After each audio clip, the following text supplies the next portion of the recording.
तो दोस्तों फाइनली मैं लेकर आ चुका हूँ एक बहुत ही भयानक real story Turkish horror movie को, जो कि है सिज्जिन पार्ट 8। उम्मीद करता हूँ कि आपको ये मूवी जरूर पसंद आएगी। तो चलिए अब बिना किसी देरी के चलते हैं सीधा वीडियो की तरफ।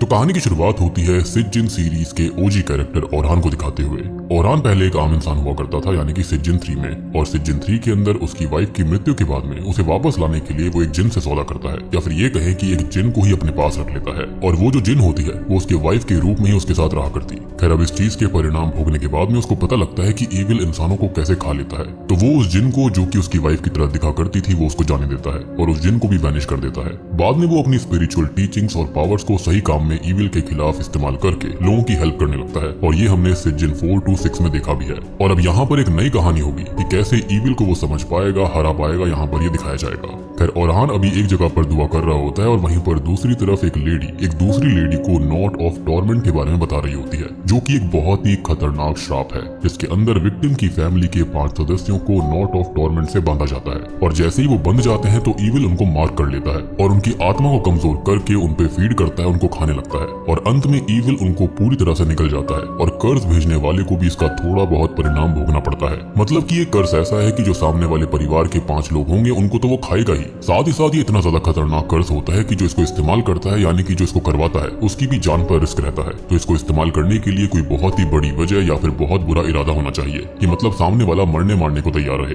और तभी एक बहुत ही शॉकिंग सीन आता है कि हम एक लेडी को देखते हैं जो कि एक ऊंचाई वाली जगह से कूद कर खुद को खत्म कर लेती है।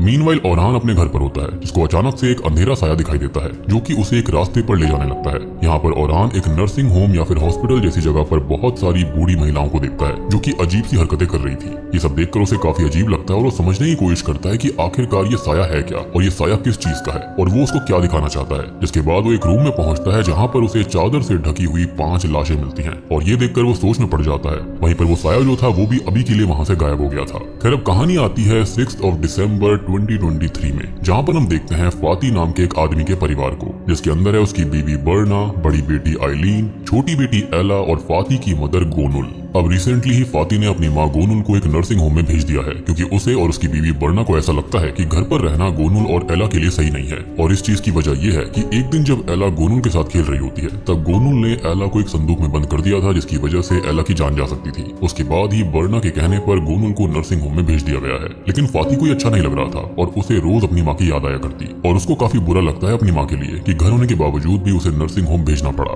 खैर घर पर एला और बर्ना उसके बारे में ही बात कर रही होती है, और एला भी उसको बहुत मिस कर रही थी। खैर अभी एला नाश्ता खा रही होती है कि तभी उसके ऑमलेट में से एक सफेद बाल निकल कर आता है, जिसे वो और बर्ना गोनुल का समझती हैं। लेकिन ये बात काफी ज्यादा अजीब थी, क्योंकि ऑमलेट के अंदर से बाल का निकलना, और दूसरा गोनुल अभी घर पर थी ही नहीं, तो ये सफेद बाल कैसे आ सकता है। खैर इसी बीच फाती जो होता है वो अपनी माँ गोनुल से मिलने नर्सिंग होम गया हुआ था, जहाँ पर वो उनसे बात करता है और उसे एला की वीडियो दिखाता है, जिसके अंदर वो गोनुल को याद कर रही होती है, जिसको देखकर वो थोड़ी सी इमोशनल हो जाती है, लेकिन बाद में चिल्लाकर वीडियो बंद करने के लिए बोल देती है। खैर अब उस दिन की कहानी हल्की हल्की सामने आती है कि आखिरकार खेलते वक्त हुआ क्या था। तो गोनुल अपने रूम में थी और एला वहाँ पर रखे हुए संदूक के अंदर छुपकर खेल रही थी। तभी उस संदूक का जो लॉक होता है वो स्लाइड होकर अपने आप ही लॉक हो गया था, जैसे कि कोई लैच बंद हो जाता हो। अब बर्ना आकर एला को देखती है और उसको ऐसा लगता है कि ये सब गोनुल ने किया है, जबकि असल में ये पूरा का पूरा एक हादसा था। अब दूसरी ओर हम आइलीन को देखते हैं, जो कि अपने बॉयफ्रेंड मर्द के साथ रहती है। शाम को वो उससे बात कर रही होती है। असल में यहाँ पर जो आइलीन है वो जॉब ढूंढ रही है, और मर्द उसको अपनी कंपनी में आने के लिए कहता है, लेकिन वो अपने दम पर कुछ करना चाहती थी। खैर इसी बीच मर्द जो होता है वो आइलीन को बताता है कि उसके पिता फाती यहाँ पर उससे मिलने आए थे, और वो ये पूछ रहे थे कि कहीं वो आइलीन को चीट तो नहीं कर रहा, जिसको सुनकर वो गुस्सा हो जाती है कि फाती यानी कि उसके पिता को उसके मैटर्स में नहीं बोलना चाहिए। अब रात को हमें फाती को दिखाया जाता है, जो कि अपनी बीवी बर्ना से अपनी माँ गोनुल के बारे में बात कर रहा था कि वहाँ पर उनको रखना अच्छा नहीं लग रहा है, जिस पर बर्ना कहती है कि उसे अभी 2 हफ्ते ही हुए हैं गए हुए, और जल्दी ही उनको वहाँ पर रहने की आदत पड़ जाएगी। और इस बात का दुख उसे भी है, लेकिन ये उनकी मजबूरी है, वो अपनी बच्ची की जान को रिस्क पर नहीं डाल सकते, जबकि ऐसा कुछ था ही नहीं, वो एक हादसा था।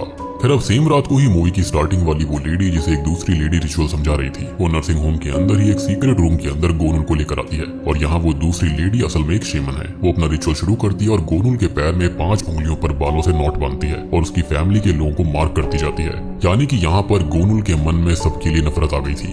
खैर यहाँ पर एक एक नोट एक एक मेंबर के लिए है और नोट के साथ उसके कर्ज की एक झलक भी दिखाई जाती है, जिसके अंदर उन सभी के ओल्ड रूप तड़पते हुए नजर आ रहे थे। अब घर पर फाती की नींद खुलती है, जिसे गोनुल का भयानक रूप दिखाई देता है और बर्ना हॉन्ट करती है, जिससे कि उसकी नींद खुल जाती है। अब उसे एक अजीब सी आवाज सुनाई देती है, जिसका पीछा करते हुए वो गोनुल के रूम में जाता है, जहाँ पर उसे ईविल एला दिखाई देती है और उसके पास में ही उसकी माँ गोनुल भी बैठी हुई थी, जो कि उसे ये कह रही होती है कि उसने अच्छा नहीं किया और उसके ही घर से उसे बाहर निकाल दिया। अब ये सारी बातें सुनकर और नजारा देखकर फाती डरने लगता है कि तभी वहाँ पर बर्ना आ जाती है, जो कि उसको संभालती है और वो होश में आता है तो वहाँ पर कुछ भी नहीं था। और हम जानते हैं कि जिन्स जो होते हैं और ये कर्ज जो होते हैं वो इसी तरह से काम करते हैं।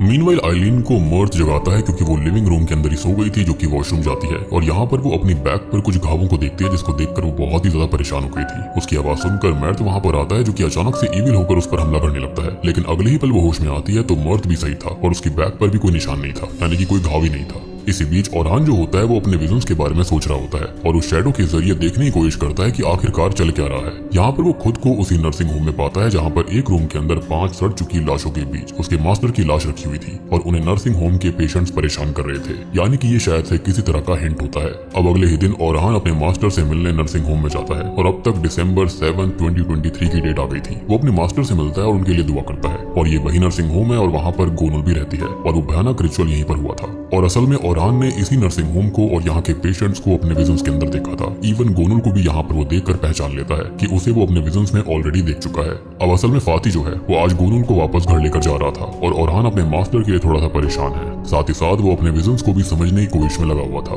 खैर अब ओरान को अपने मास्टर की कही हुई एक बात याद आती है कि उन्हें डार्कनेस को पूरी तरह से समझने के लिए कभी कभी अपनी शक्तियों को छोड़कर डार्कनेस के सामने सरेंडर करना चाहिए। मीनवाइल घर पर बर्ना अपनी सास यानी कि गोनुल का रूम तैयार कर रही थी और आइलीन से भी वो बात कर रही होती है और वो संदूक को लॉक कर देती है, लेकिन वो अपने आप ही वापस से खुल जाता है। अब बर्ना जो होती है वो संदूक को बेसमेंट के अंदर रखने जाती है, लेकिन तभी उसे गोनुल और एला का ईविल रूप हॉन्ट करने लगता है, जिससे कि वो बहुत ही ज्यादा डर गई थी। लेकिन अब तक एला आकर अपनी माँ को संभालती है। खैर इसी बीच फाती ऑफिस के अंदर होता है, जिसे आइलीन दिखाई देती है, जो कि जहरा नाम की एक लेडी के साथ बैठी हुई थी और जहरा उससे कहती है कि फाती ने उसे धोखा दिया था, दूसरी लड़की से शादी करी थी, मतलब कि बर्ना से। और आइलीन जो है वो उन दोनों की बेटी हो सकती थी, यानी कि अगर उनका रिश्ता जुड़ जाता तो उनके बच्चे पैदा होते। लेकिन फाती ने जो उसके साथ किया वही उसकी बेटी के साथ भी होगा, मतलब कि उसे भी प्यार में धोखा मिलेगा। और इससे फाती काफी घबरा जाता है, जो कि अगले ही पल होश में आता है, यानी कि ये सारी चीजें उस कर्ज की वजह से हो रही थी जो कि जिन्स उसको दिखा रहे थे। खैर इसी बीच आइलीन जो होती है वो मर्द के साथ मूवी देखने गई थी और यहाँ पर उसे जहरा दिखाई देने लगती है। वो उसको हॉन्ट करती है, जिसको मर्द होश में लेकर आता है। अब दूसरी ओर फाती गोनुल को घर ले आया था, जिसके आने से सब बहुत खुश थे और उसे रूम में सुलाकर बर्ना एला को सुलाने ले जाती है। अब वो उसे कहानी सुनाकर सुला देती है और फिर गोनुल के रूम में जाती है, जहाँ पर उसे गोनुल हॉन्ट करके ये बोलती है कि उसे कभी गोनुल को नर्सिंग होम नहीं जाने देना चाहिए था। खुद को संभाल कर वो अपने रूम में आती है कि तभी उसे एला के चिल्लाने की आवाज सुनाई देती है, जिसको ढेर सारे गोस्ट हॉन्ट कर रहे थे। वो एला को संभालती है और बाहर फाती को जहरा का भूत दिखाई दे रहा था, जो कि एला, आइलीन और गोनुल के साथ थी और ये कहती है कि वो फाती के पूरे परिवार को तकलीफ देगी, जिससे कि वो बहुत परेशान हो जाता है। अब इसी बीच नर्सिंग होम के अंदर ओरान होता है, जो कि यहाँ पर बसे हुए ईविल को, तड़प को और दर्द को सेंस करता है। वहीं आइलीन जो होती है वो अपने घर पर होती है, जो कि अपने पिता फाती और अपने बीच हुई बहस को याद कर रही थी, जब वो मर्द के साथ शिफ्ट होने का प्लान बना चुकी थी। लेकिन फाती इसके सख्त खिलाफ था, तो उन दोनों का काफी झगड़ा हुआ था। खैर अभी उसे मर्द का ईविल रूप हॉन्ट करता है, लेकिन वो खुद को संभाल लेती है। अगली सुबह मर्द काम से बाहर जाता है और आइलीन को एक बग का विजन आता है, जो कि उसे एक ड्रॉर तक ले गया था और उसके अंदर एक स्केच बुक होती है, जिसके अंदर मर्द ने अलग अलग लड़कियों को ड्रॉ किया हुआ था, मतलब कि वो आइलीन को धोखा दे रहा था और वो बहुत सारी लड़कियों के साथ संबंध बना चुका है। और ये सेम चीज तो यहाँ पर जहरा ने भी कही थी, यानी कि उसके साथ भी वही धोखा होगा जो कि उसके साथ हुआ था। यानी कि फाती जो था वो हमेशा से ही मर्द के बारे में सही था। खैर ये सब देखकर आइलीन को गहरा सदमा लगता है और इसी वजह से उसने अपने पिता से झगड़ा किया था, यानी कि वो ना तो घर की रही ना ही घाट की। खैर अब आइलीन इन सबसे काफी परेशान हो जाती है। अब इसके बाद में नर्सिंग होम के अंदर मूवी की स्टार्टिंग वाली लेडी अपनी बेटी को याद करके रोने लगती है और उसकी ही बेटी है जहरा, जिसे फाती ने धोखा दिया था और उसके बाद वो खत्म हो गई थी, जिसका जिम्मेदार जहरा की माँ जो है वो फाती और उसके परिवार को मानती है, विच एक्सप्लेन्स कि यहाँ पर ये जो कर्ज था वो क्यों करवाया गया था और यहाँ पर गोनुल के मन के अंदर जहर क्यों घोला गया। यानी कि मेन बदला तो फाती से लेना था और यहाँ पर जो गोनुल है वो तो खाली एक जरिया थी। और सबसे बड़ी बात यह है कि जो वो शेमन है वो भी उस लेडी की पुरानी पहचान वाली थी, जिसे भी जहरा का दुख था और इसलिए वो ये भयानक कर्ज कास्ट करने के लिए मान गई थी। मीनवाइल घर पर बर्ना खाना बना रही होती है जिसे एक हेयर नॉट मिलता है और फ्रिज के अंदर एला किसी मरे हुए न्यू बॉर्न के साथ दिखाई देती है जिससे कि वो बहुत ही ज्यादा घबरा गई थी। अब उसे एला और गोनुल की आवाज सुनाई देती है जो कि उसके बारे में ही बात कर रही होती है कि वो पागल हो गई है और उसकी तबीयत भी बहुत खराब है। हालांकि वो दोनों ये बात कर भी नहीं रही होती, यानी कि ये जिन्स उसको दिखा रहे थे। मीनवाइल मैर्थ घर पर आता है और आइलीन उसकी स्केच बुक लेकर बैठी हुई थी, जिसे देखकर वो पूछता है कि ये सब आइलीन ने ड्रॉ किया है क्या, जिससे कि उसका गुस्सा और बढ़ जाता है। खैर वो बाहर जाता है और वो ये देखती है कि मैर्थ जो है वो फाती के साथ है और दोनों उसका ही मजाक बना रहे थे कि वो कभी भी मां नहीं बन सकती और मैर्थ दूसरी लड़कियों के साथ रिश्ते में रहा जिससे कि उसे ये बीमारी मिली है जो कि उससे आइलीन को मिल गई। अब इन सब से तो आइलीन का दिमाग खराब हो जाता है, वो काफी परेशान हो जाती है और अब मैर्थ अंदर आता है जो कि उसे इविल लगता है जबकि वो पूरी तरह से नॉर्मल था। और अब तभी आइलीन जो होती है वो उसको स्टैब कर देती है, जिसके साथ ही उसको याद आता है कि बेहोशी में उसने ही उस स्केच बुक के अंदर वो ड्राइंग बनाई थी, मतलब कि मैर्थ ने उसको कभी धोखा दिया ही नहीं था। यानी कि ये सारी चीजें इस कर्ज का असर थी और सारी की सारी चीजें जिन्स करवा रहे थे। और ऐसा इसलिए हुआ था क्योंकि जो फाती था उसको यकीन था कि यहाँ पर मैर्थ दिखने में अच्छा है तो वो पक्का धोखा देगा, क्योंकि उसकी खुद की फितरत ऐसी थी।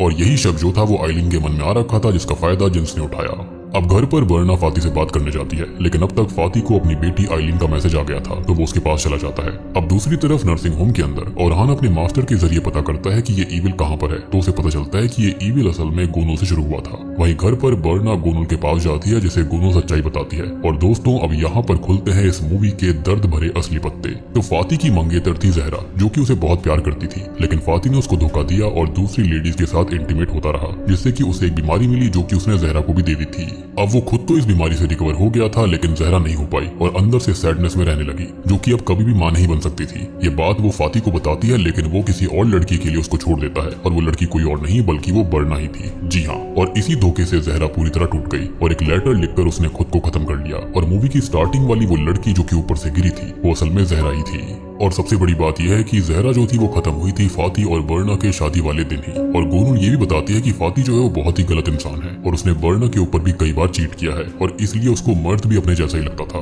खैर वो आगे ये कहती है कि जहरा की माँ को सब पता था लेकिन वो कुछ भी नहीं कर पाती। लेकिन तभी गोनुल नर्सिंग होम में पहुंची और उसे एक मौका मिल गया अपनी बेटी का बदला लेने का। और ये बात मैंने आपको पहले भी बताई थी कि जहरा की माँ जो थी वो गोनुल के जरिए ही बदला ले रही थी। खैर अभी गोनुल बर्ना से ये कहती है कि एला बेसमेंट के अंदर उसी संदूक में है और अब बर्ना उसके पास जाती है। अब तभी एला उसे ईविल रूप में दिखती है जो कि उसे हॉन्ट करती है और अब फाइनली बर्ना पजेस्ड हो गई थी, जो कि एला को संदूक में बंद कर देती है। दूसरी ओर फाती आइलीन के पास आता है और उसने फाती को ठीक वहीं पर बुलाया था जहाँ पर जहरा मारी गई थी। सेम जहरा के जैसे ही वो ऊपर से कूदकर खुद को खत्म कर लेती है, जिससे फाती पूरी तरह टूट गया था। उसके कर्मों की सजा उसको मिल रही थी। अब नर्सिंग होम के अंदर जहरा की माँ पूरी कहानी को याद कर रही थी और अब उसके पास में जहरा का भूत आता है जो कि असल में इसी कर्ज का ईविल है। और ये भी कहा गया था जो कि इसको कास्ट करता है वो खुद खत्म हो जाएगा और अब ये ईविल आकर उसको भी खत्म कर देता है, कंज्यूम कर लेता है। और यही तो इस कर्ज की खूबी है कि ये करने वाले को भी खा जाता है। दूसरी ओर फाती आइलीन की बॉडी लेकर घर आता है, लेकिन यहाँ पर उसे ईविल गोनुल मिलती है जो कि उसे जहरा के बारे में बोलकर और उसके फैमिली की विजन दिखाकर कमजोर करके ढेर सारी पिल्स खिला देती है, जिससे कि वो भी किसी भी वक्त मारा जाने वाला था। खैर अब तक ओरहान भी यहाँ पर आ गया था जो कि समझने की कोशिश करने लगता है कि आखिरकार यहाँ पर क्या दफन हो रखा है, कौन से सिंस हैं यहाँ पर जिससे यहाँ की डार्कनेस इतनी ज्यादा है और इसी के चलते यहाँ पर पूरे परिवार की कब्र बनी हुई है। खैर अब ओरहान गोनुल के जरिए कर्ज की दुनिया में जाता है जहाँ पर ईविल उससे ये कहता है कि वो यहाँ से चला जाए, नहीं तो उसका मास्टर मारा जाएगा। यानी कि आप जानते हो कि ये जो जिन्स होते हैं या फिर ईविल होता है वो अटैचमेंट्स के ऊपर ही हावी होता है। तो यहाँ पर ओरहान का अटैचमेंट उसके मास्टर के साथ में था और इसलिए वो उसको यहाँ पर प्रोवोक कर रहा था, उसको वार्न भी कर रहा था। लेकिन यहाँ पर ओरहान प्रेयर्स करता है और उस फैमिली को बचाने के लिए बोलता है। उसे अपने मास्टर के मरने के विजन्स भी आते हैं जिनसे वो परेशान था, लेकिन अगले ही पल विजन के अंदर मास्टर उसको हिम्मत देते हैं। खैर वो कर्ज को खत्म करने अपने अंदर की लाइट को चैनलाइज करता है, जिससे कि ईविल कमजोर हो गया था और फाइनली ये कर्ज कट जाता है। अब यहाँ पर हमको ये पता चलता है कि ये कहानी सच्ची घटना पर आधारित है और ये सारे कैरेक्टर बिल्कुल रियल थे। और हमको बताया जाता है कि बर्ना जो है वो कुछ दिन के बाद में एला को लेकर यहाँ से बहुत दूर चली जाती है और फाती जो है बहुत बीमार रहने लगता है, जो कि अब अपने माँ के यहाँ पर रह रहा था और वो हमेशा यहाँ पर एक ही बात दोहराया करता, यानी कि उसको ट्रॉमा हो चुका था, वो गिल्ट में था। एक ही बात दोहराने लगता है जो कि था ओवर, जो कि असल में उसकी बेटी का आखिरी मैसेज था, यानी कि खत्म होने से पहले। और उसने लिखा था कि इट्स ऑल ओवर डैड, और वो सिर्फ एक ही शब्द बार बार दोहराता रहता है कि इट्स ओवर। और बूम, इसी के साथ में सिज्जिन 8 मूवी यहीं पर खत्म हो जाती है। तो दोस्तों ये थी सिज्जिन 8 फिल्म की कहानी जो कि सच्ची घटना पर आधारित है। यहाँ पर जो जहरा की माँ थी उसने अपनी बेटी के लिए बदला लिया था यानी कि वो खुद की भी जान कुर्बान करने के लिए तैयार थी, जो कि उसने कर भी दी थी। और उसने फाइनली यहाँ पर फाती को पूरी तरह से खत्म कर दिया था, उसको गिल्ट में लाकर छोड़ दिया था, जो कि एक जिंदा लाश की तरह ही घूमता रहता। और फाती जो था वो स्टार्टिंग से ही गलत नियत का इंसान था। उसके कई सारी लड़कियों के साथ में अफेयर्स थे। पहले ज़हरा थी, उससे पहले भी कई सारी रही होंगी। उसके बाद उसने बर्ना से शादी तो कर ली, लेकिन स्टिल वो काफी सारी लेडीज के साथ इन्वॉल्व रहा करता, विच एक्सप्लेन्स कि वो मर्द के बारे में भी ऐसा क्यों सोचता था, क्योंकि उसे लगता है कि सारे के सारे जो मर्द होते हैं वो ऐसे ही होते हैं, और इसलिए ही वो अपनी लड़की को भड़काया करता। और उसी का फायदा जिन्स ने उठाया था, जिसके चलते उसने मैर्द को खुद ही मार दिया। और ज़हरा की माँ जो थी वो स्टार्टिंग से एक ऐसी कमजोर कड़ी ढूंढ रही थी जिसके चलते इस पूरे घर के ऊपर कब्जा कर लिया जाए या फिर पूरे घर को बर्बाद कर दिया जाए। और वो कमजोर कड़ी थी गोनुल, जिसके जरिए ही ऐसा हो पाया। तो दोस्तों ये थी सिज्जिन 8 मूवी की कहानी। उम्मीद करता हूँ कि आपको इस फिल्म की एक्सप्लेनेशन और कहानी अच्छे समझ में आ गई होगी। बाकी आप लोग बताइएगा कि आपको सिज्जिन मूवीज में सबसे बेस्ट वाली कहानी कौन सी लगती है। मेरे हिसाब से जो सिज्जिन 3 मूवी थी वो one of the best movies में से एक थी। तो मैं आप सबको मिलता हूँ अगली वीडियो के साथ में, तब तक के लिए